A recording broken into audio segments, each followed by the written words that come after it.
Bismillahirrahmanirrahim. Assalamualaikum warahmatullahi ta'ala wabarakatuh.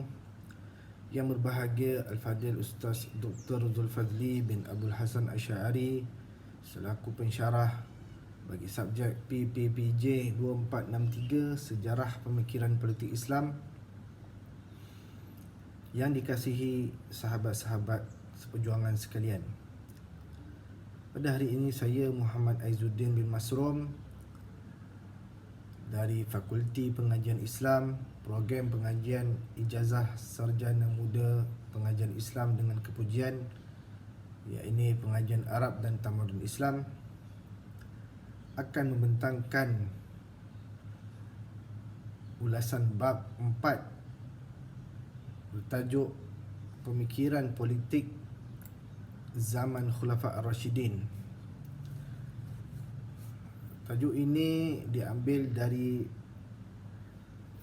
sebuah buku karangan Ismail Bakar yang bertajuk Sejarah Pemikiran Politik Islam.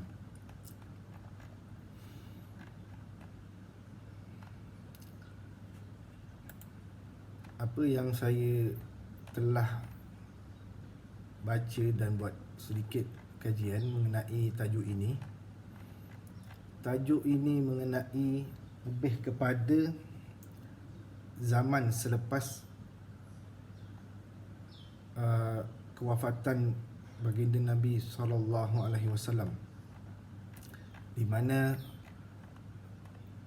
tampuk pemimpinan telah dipimpin oleh Saidina Abu Bakar, telah disambung oleh Saidina Abu Bakar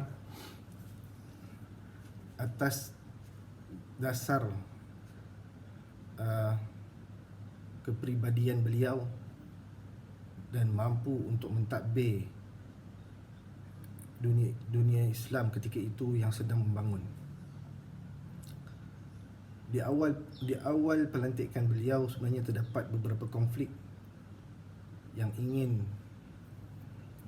cuba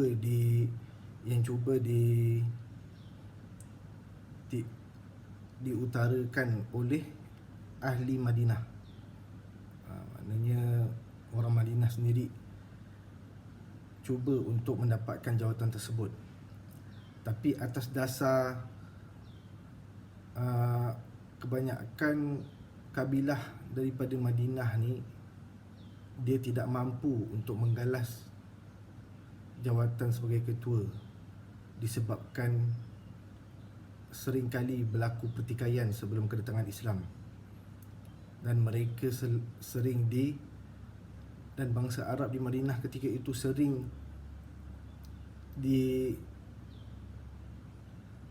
dilemahkan dengan kata-kata daripada puak Yahudi.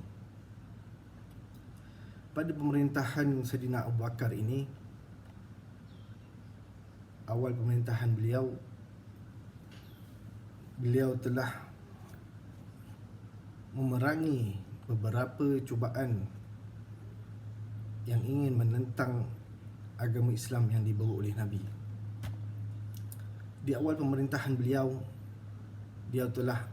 telah memerangi golongan murtad, golongan yang mengikuti Nabi palsu, dan golongan yang enggan membayar zakat. Bagi menangani isu-isu tersebut, Saidina Abu Bakar telah menentang dan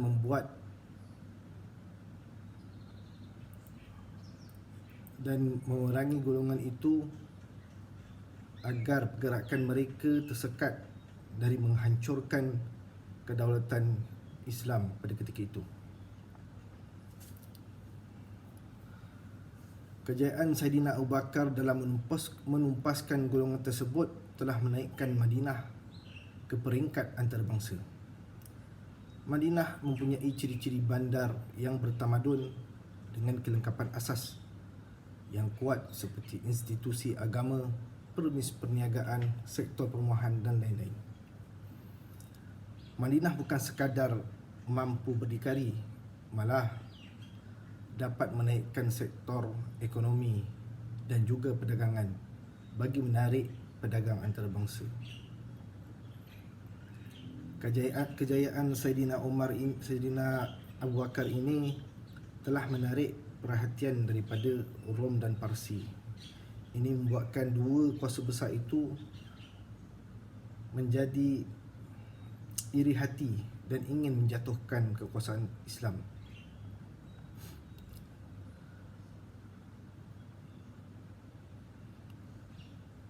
Adapun setelah apa yang Saidina Abu Bakar bawa semasa zaman pemerintahan beliau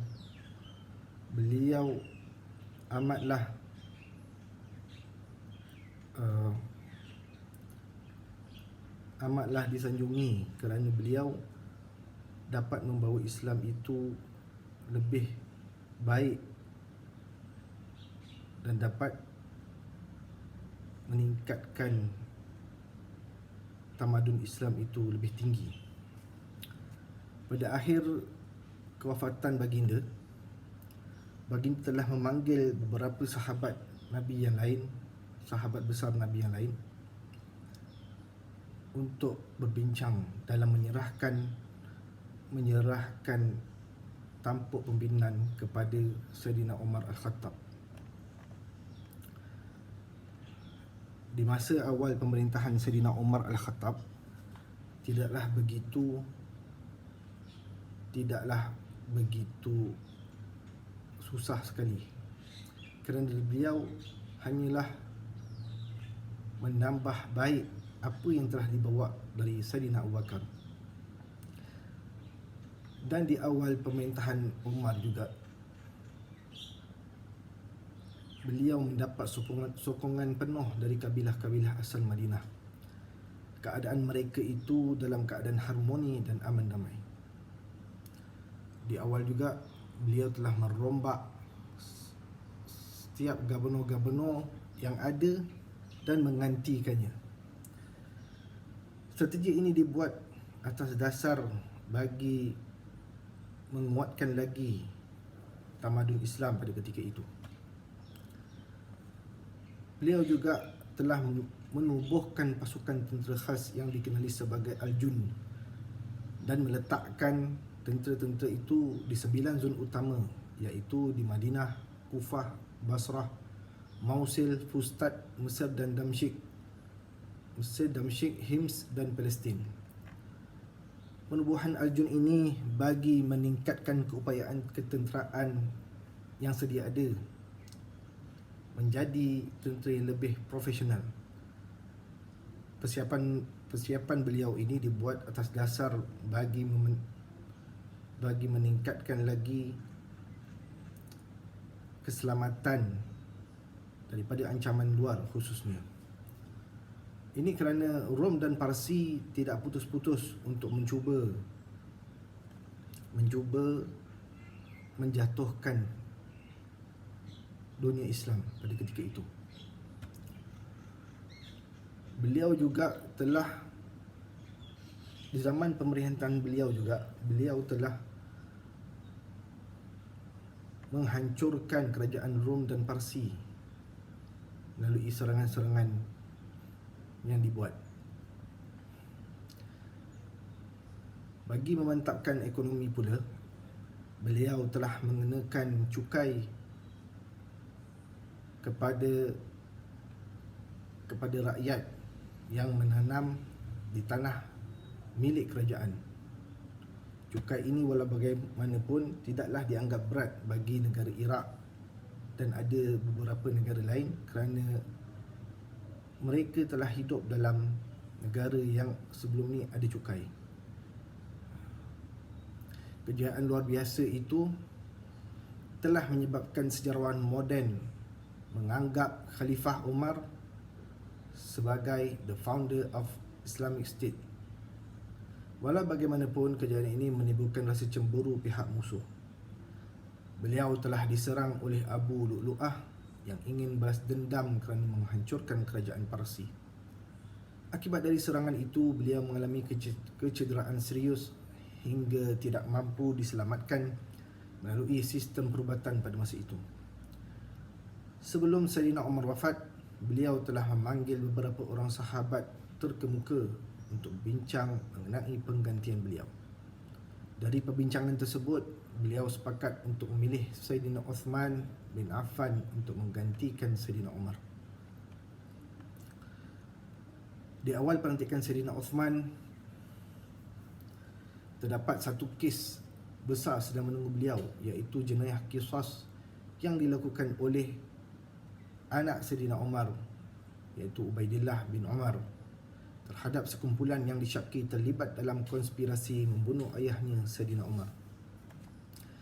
Kes tersebut dapat diatasi oleh Saidina Uthman dengan baik. Pada pemerintahan Saidina Uthman juga tidak banyak cabaran yang perlu dihadapi. Beliau hanya meneruskan perancangan dan legasi yang ditinggalkan oleh Saidina Abu Bakar dan Saidina Umar. Antara sumbangan yang terbesar yang diteruskan oleh Saidina Uthman adalah pengumpulan dan pembukuan Mashaf Al-Quran.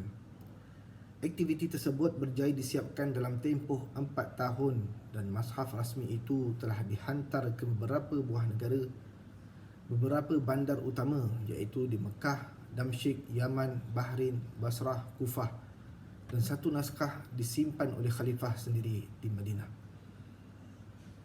Pada akhir pentadbiran Saidina Uthman, terdapat kecelaruan pemikiran politik. Saidina Uthman telah merombak jawatan gubernur dan menggantikan dengan individu yang ada kaitan dengannya. Perkara ini telah menaikkan kemarahan rakyat dan suasana ini telah mencetuskan fitnah kubra yang dikaitkan dengan faktor nepotisme. Nepotisme ini bermakna melantik pemimpin ataupun ketua dari kalangan kenalan atau keluarga pemerintah tersebut. Dalam peristiwa ini telah terjadi tragedi pembunuhan Khalifah Uthman radhiyallahu anhu secara kejam. Selepas kewafatan Saidina Uthman, tampuk kepimpinan diambil alih oleh Saidina Ali karamallahu wajhah. Zaman pemerintahan Saidina Ali telah berlakunya perpecahan sesama umat Islam. Setiap kabilah ingin memilih ketua masing-masing sebagai ketua. Dengan erti kata lain, masyarakat Islam sebelumnya terkenal sebagai masyarakat yang berdisiplin dan bersepadu, sementara masyarakat yang dipimpin oleh Saidina Ali sudah tiada identiti ummatan wahidah. Malah mereka memperlihatkan ciri-ciri kemusnahan akibat berpecah belah. Berbeza dengan zaman khalifah sebelumnya yang banyak memberi sumbangan kepada umat Islam, sama ada dari sudut politik, ekonomi dan juga pembangunan. Saidina Ali sebaliknya tidak dapat meneruskan visi tersebut disebabkan masalah dalaman. Pemerintahan Saidina Ali dilihat tidak dapat menyatukan umat Islam. Malah terjadi beberapa siri peperangan yang mengakibatkan ribuan nyawa terkorban. Antara peperangan yang telah berlaku yang melibatkan umat Islam sendiri adalah Perang Jamal, antaranya, dan Perang Siffin. Kedua perang ini hanya berlaku antara sesama umat Islam dan banyak ribuan nyawa yang terkorban semasa peperangan ini.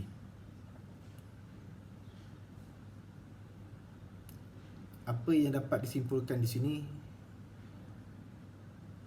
Saidina Ali mempunyai kehebatan dari segi ketegasan dan fizikal.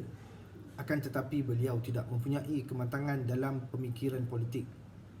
Walaupun begitu, perkara utama yang menjadi prinsip perjuangan Saidina Ali ialah mempertahankan kebenaran. Malah demi mempertahankan prinsip itulah membuatkan beliau tidak banyak memperhitungkan soal untung rugi dalam politik. Namun beliau tidak kecewa kerana destinasi perjuangannya adalah keredaan Allah jua. Apa yang dapat disimpulkan pada zaman pemerintahan Khulafa Ar-Rasyidin ini, kita dapati di mana awal pemerintahan mereka dapat menjaga tamadun Islam itu dengan lebih baik dan pertengahannya banyak fitnah-fitnah yang telah berlaku sehingga menjadikan umat Islam saling memerangi antara sama sendiri. Beliau pada zaman itu juga masing-masing setiap kabilah ingin memerintah dan ingin merebut tahta disebabkan terdapat harta yang banyak di dalam kerajaan Islam tersebut.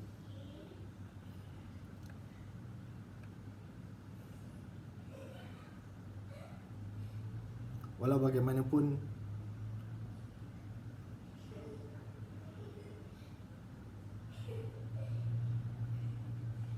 sumbangan yang dilakukan oleh Saidina Uthman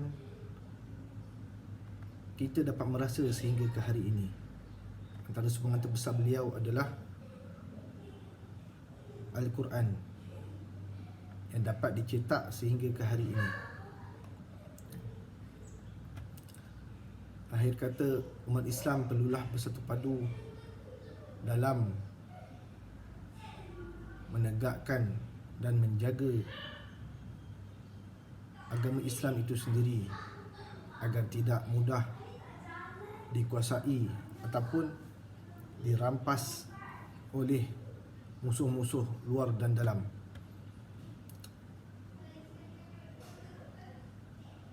Saya akhiri pembentangan ini dengan